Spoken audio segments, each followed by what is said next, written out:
Hi, everybody. First of all, I want to wish you a happy 4th of July. Hopefully, you get the opportunity to be with family and celebrate the honor we have to live in this great country.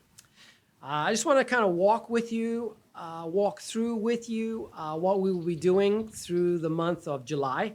If you remember, we had said we had a regathering plan. June was focused on our folks regathering in their small groups at various locations and various places. July now moves us forward into regathering in what we said are mid-sized groups. And so Sunday, July 5th, we begin what we're calling our family-friendly services. And so we will now be moving into the sanctuary, but there are some things that are different, some things that will be unusual perhaps for you that I just want to walk through with you. These are strange times.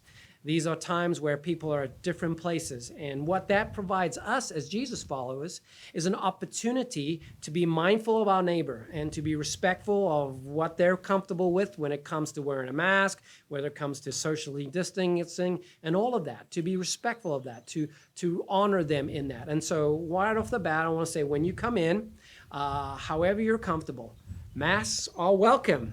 How about that? See, I got this handy dandy cool looking American one for 4th of July. And so masks are welcome.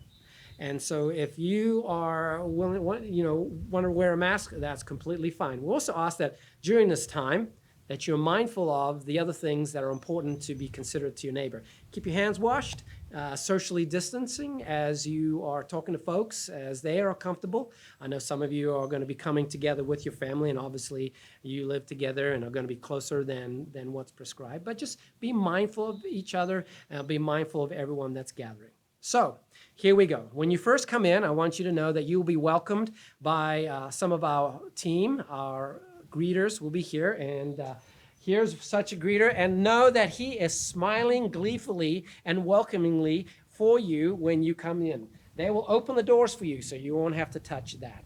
When you come through the door, you'll come into the sanctuary and into the foyer area. When you get into the foyer area, we have a number of options for you. First of all, you can take a left and go to the tables. If you have young ones, preschoolers, and elementary age kids with you as you come as family units, as groups, we encourage you to swing by the tables. So let's go to the table.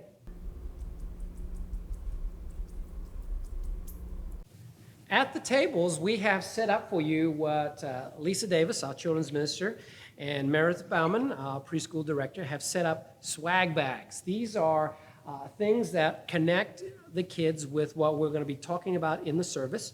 They're activities to be able to keep them busy during the time that they're with us. And so if you wouldn't mind, if you have kids that would enjoy having that, I encourage you to come by and pick this up. This is the preschool swag bag, right, for preschoolers. And over here, we come to the elementary age swag bag. And there are activities and things there that kids can enjoy.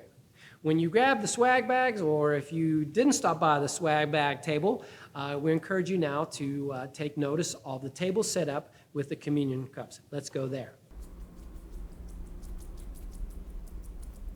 We will be taking communion at the end of the service. And that means that we will encourage you to pick up these communion cups. These are self-contained communion cups.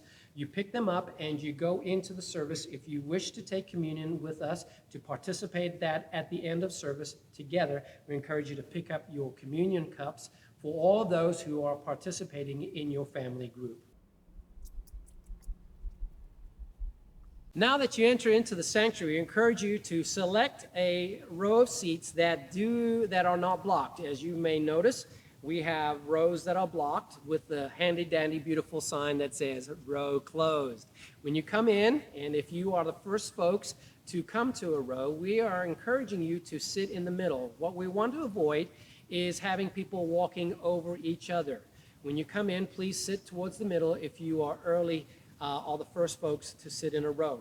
Also, we ask that if you sit as a family group, that you make sure that there's a space of at least 2 chairs, if 3 possible, between you and the next group. We want you to come in, find a seat, and wait as we prepare to start. Remember, our service times will be 9 and 10:30. We will be not having a noon service, 9 and 10:30. Those of you that come to the 9 will sit in these rows. After everyone is dismissed, we will clean things up and prepare for the 10:30, and we will be moving these signs over. These rows will be closed because folks had sat in them before, and the next row will be open. And so that's kind of how we're going to do that, so we ensure as much as possible that we're able to keep things clean and safe for you. Also remember that if you're still not comfortable to be able to come to be with us for this family-styled service, we encourage you to still see us online. We'll be streaming live from our 10:30 service with the new technologies that we have. We'll be streaming the service live so that you can continue to participate with us in that. Remember, if you miss the 10:30 hour, don't panic. We provide the opportunity for you to go back and see the service, to participate at the time that you're available, on demand if you'd like, so that you can still be able to be part of our worship service. At the end of service, if you remember, we will take communion.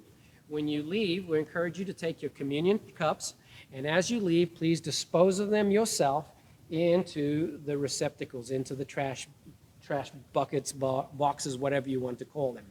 As you go out, if you have an offering to give or a note to share with us, I encourage you to stop by one of the urns. Let me take you there. As you go out, you can stop by and drop communication that you might have, written communication. We will not have cards or prayer cards provided, but if you have a check or if you have an offering that you want to share, feel free to drop it in the, well, I'm calling it an urn. I get teased for it. This thing right here, drop it in here, and we have folks that will take care of that appropriately. If you have any prayer needs, if you have anything that you need for us to be attentive to, please look to our online response. Our online response card is available in a variety of places on our website. I believe with the service, when it's transmitted, that option is provided for you to fill out so that you can send that to us. If you're unable to do that, please don't hesitate to just communicate to us. You can call us on the phone, 528-0230, 528-0230. Office hours are being maintained by our staff. You can leave a message. We will get back to you as soon as possible. I'm looking forward for us moving forward. Like I said, let's be mindful. This is an opportunity for us as a church body to regather, but we're going to regather as best we can in a way that honors folks, people's comfort level, that also is mindful of our current situation with this pandemic. God bless. Have a great weekend.